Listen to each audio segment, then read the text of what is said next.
My name is Alex, I'm 32 years old, and for a living, I build things. Houses, mostly. Strong foundations, solid frames, roofs that don't leak. It's a literal, honest way to make a living, and it has taught me a lot about structure and what it takes to make something last. It's a lesson my own family never seemed to grasp. The phone call that shattered the fragile piece I'd built came on a Tuesday morning. It was my mother, her voice a syrupy sweet concoction I'd learned to distrust years ago. She informed me there was a family meeting at an attorney's office the following week. It was about my grandfather's will. He had passed a month prior, and the timing felt deliberate. Predatory. She chirped about the importance of family and sticking together, but I could hear the unspoken words hanging in the air between us. This wasn't an invitation, it was a summons. They needed me there for a reason, and it wasn't to celebrate my inheritance. I could already picture the scene, my parents, my sister Sarah, all looking at me with that familiar blend of pity and expectation. Little did they know, their dutiful, overlooked son, the one they thought was just scraping by with his tool belt and dirty hands, had a foundation of his own, one they had no idea existed. They were about to try and tear down a structure they didn't even know was made of steel. Before I continue with what happened in that lawyer's office, a day that changed everything, I want you to do me a favor. If you've ever been made to feel small by the very people who were supposed to build you up, if you've ever been the family scapegoat or the forgotten child, drop a comment below. Hit that like button and subscribe, because you need to hear how this ends. You need to know that you get to be the architect of your own life.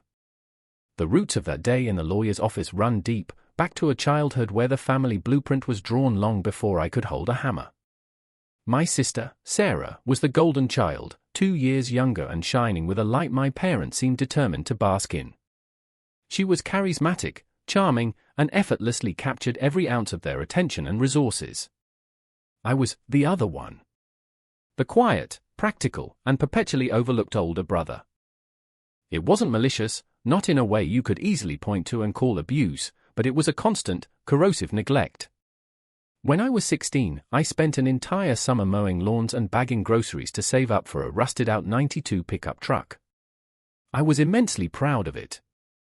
The day I brought it home, my father glanced at it, grunted, and said, "Well, at least you'll be able to haul your own junk now." 2 years later, on Sarah's 16th birthday, a brand new, cherry-red convertible was waiting in the driveway, a giant bow on the hood.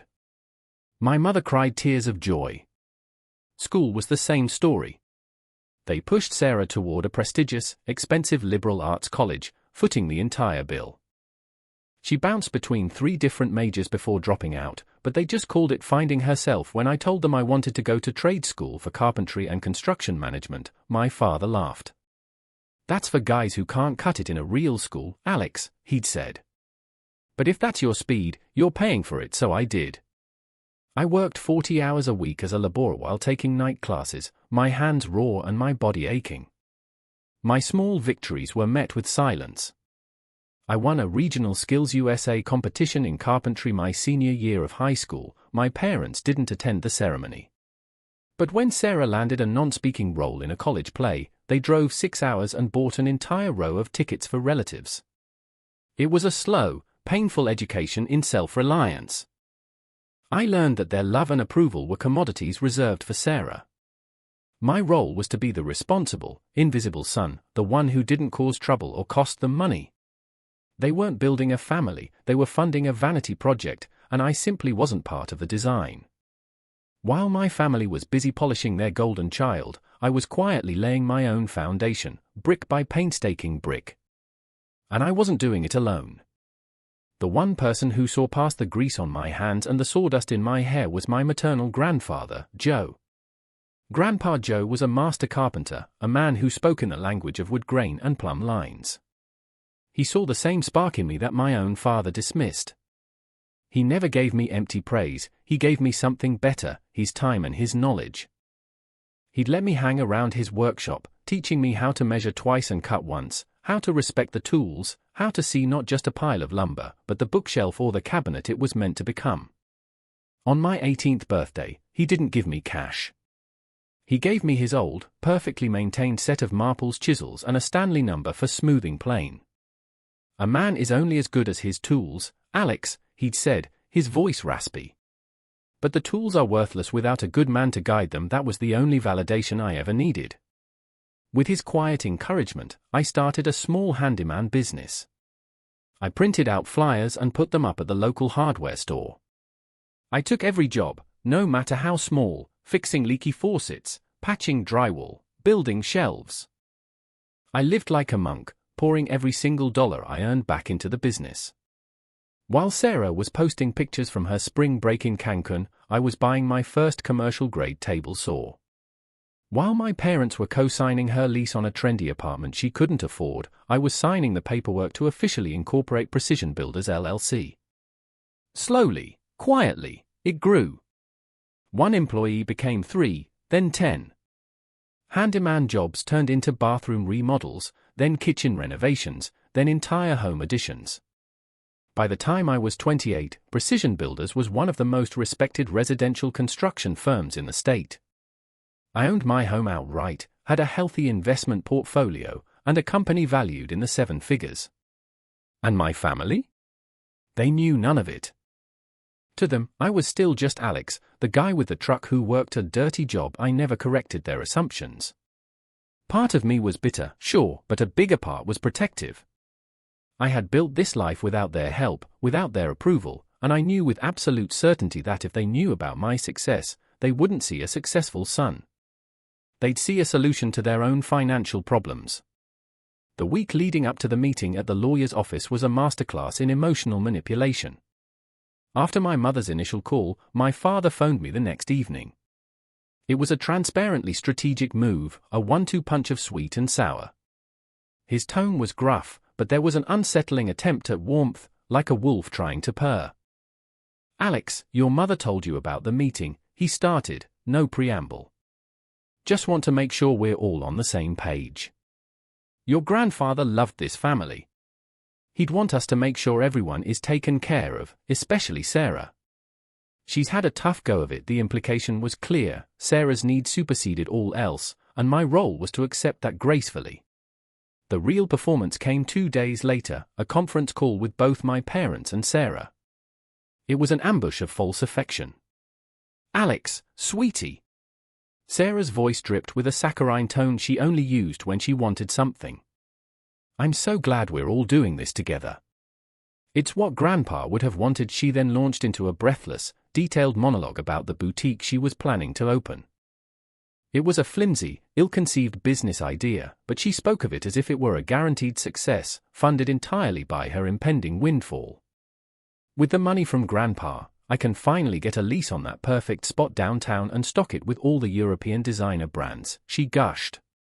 My parents chimed in with encouragement, talking about how proud Grandpa Joe would be to see his legacy used to launch her dream.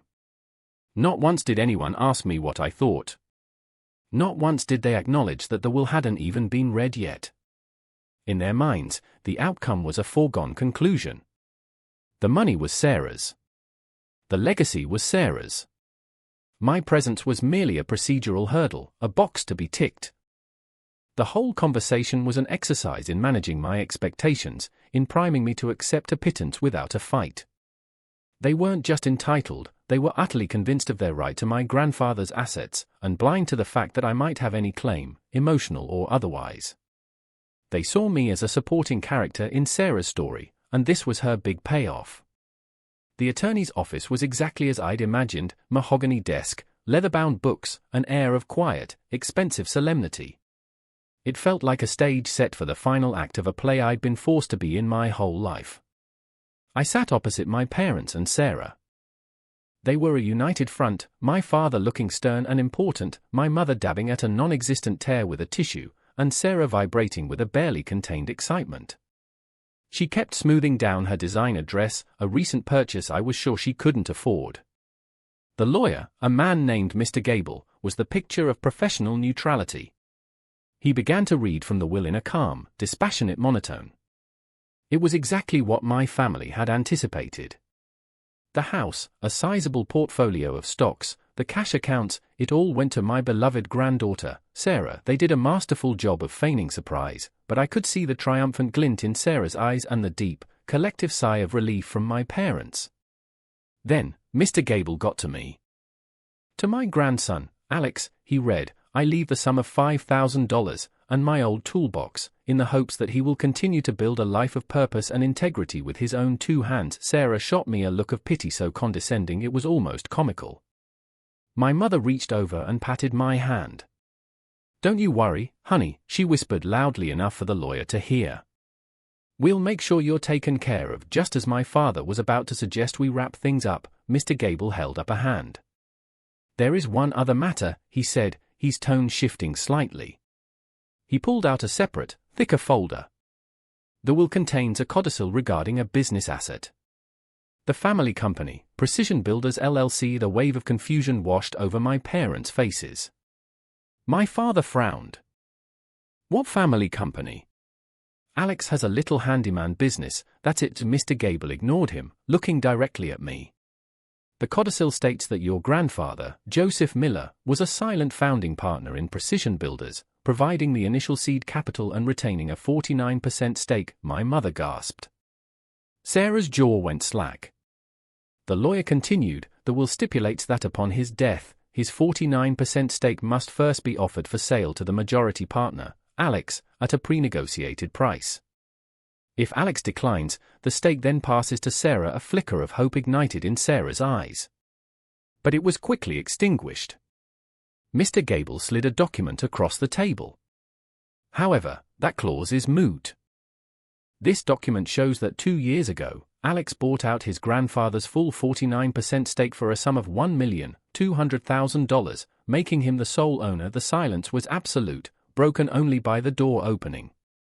My partner, Chloe, walked in, calm and composed. I stood up. Mom, Dad, Sarah, I said, my voice steady.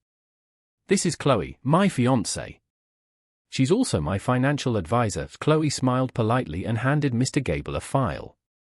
She then turned a tablet toward my family, displaying a simple, elegant chart. It was a summary of my personal and business assets. The final number at the bottom, my net worth, was more than 5 times the value of the inheritance Sarah had just received. The looks on their faces, shock, disbelief, and a dawning, horrified greed, was something I would never forget.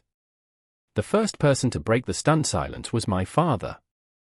His face was a mask of crimson, a mixture of rage and utter bewilderment. He sputtered, pointing a trembling finger at the tablet Chloe was holding. You had all this? This whole time? And you never said a word. His voice wasn't accusatory, it was wounded, as if my success was a personal betrayal. Before I could answer, Sarah found her voice, and it was a shriek of pure, unadulterated entitlement. That's not fair, she cried, standing up so fast her chair scraped against the polished floor. That company should have been mine. Grandpa would have wanted me to have it. You must have tricked him. That was it. The final straw. The years of being dismissed, of being underestimated, of being treated like a background character, all coalesced into a single moment of absolute clarity. I remained standing, but I felt taller, more solid than I ever had in their presence. Tricked him, I said, my voice dangerously calm. Grandpa was the only one who ever believed in me. While you were telling me trade school was for failures, he was teaching me how to build. While you were funding Sarah's journey of self-discovery, he was co-signing my first business loan. I turned to my parents. You want to know why I never told you? Because my entire life, you have never once celebrated a single success of mine that didn't somehow benefit you. Not once. I looked at Sarah, whose face was now streaked with angry tears. You were never just the golden child, Sarah. You were their retirement plan. And this inheritance, I gestured to the will on the table, this was just their latest bailout package for you. A way to fund your next fantasy so you wouldn't have to face the reality of getting a job. I let that hang in the air for a moment, the ugly truth of it echoing in the quiet room. You summoned me here today expecting to see me put in my place, to watch me accept your charity. You wanted to see me broken so you could feel generous by offering me crumbs from your table. I picked up the small, worn leather case containing Grandpa Joe's chisels from the corner of the desk. I don't need your charity. I don't need your approval. I don't need anything from you. I looked at my father, my mother, and my sister, one by one. Their shock had curdled into a sullen, impotent anger. They had no power here. They had no leverage. Good luck with the boutique, Sarah, I said, turning to leave. You're going to need it. Chloe put a supportive hand on my back, and we walked out of that office, leaving the three of them sitting in the ruins of their own making. The immediate aftermath was a predictable storm of emotional shrapnel. I had barely gotten into my truck when my phone began to buzz. It was my mother. I let it go to voicemail. The message she left was a torrent of tearful accusations. I had humiliated them.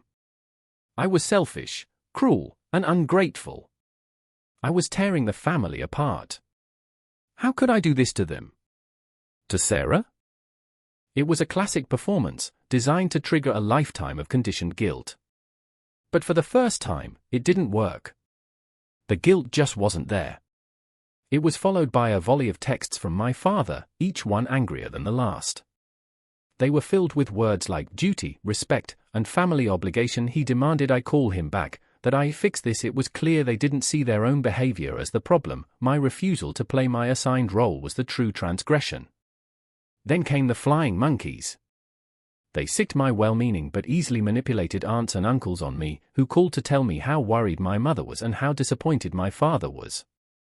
They urged me to be the bigger person and apologize. It was a coordinated campaign of pressure and manipulation, and it was exhausting. My saving grace was my chosen family. Chloe was my rock, calmly reminding me that their anger was a reaction to their loss of control, not a reflection of my character.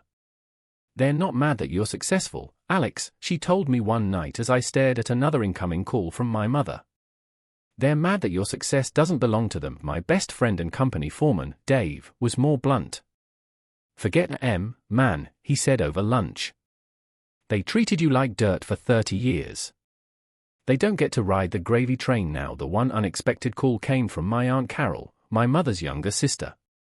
She was the one relative who had always treated me with simple, uncomplicated kindness. Her call wasn't to pressure me, but to validate me. Alex, I just want you to know, I get it, she said quietly. They've been in financial trouble for years. They remortgaged the house to bail Sarah out of her last credit card debt. They were counting on your grandpa's money. All of it. You didn't just walk away from them, you took away their safety net. It was a sad, pathetic truth, but hearing it confirmed everything. This was never about love or family. It was about money. And by having my own, I had rendered myself useless to them. In the months that followed, I focused on building. Not houses, but my own life, free from the toxic weight of my family's expectations. With Chloe by my side, I poured my energy into the things that brought me peace and purpose. My business flourished.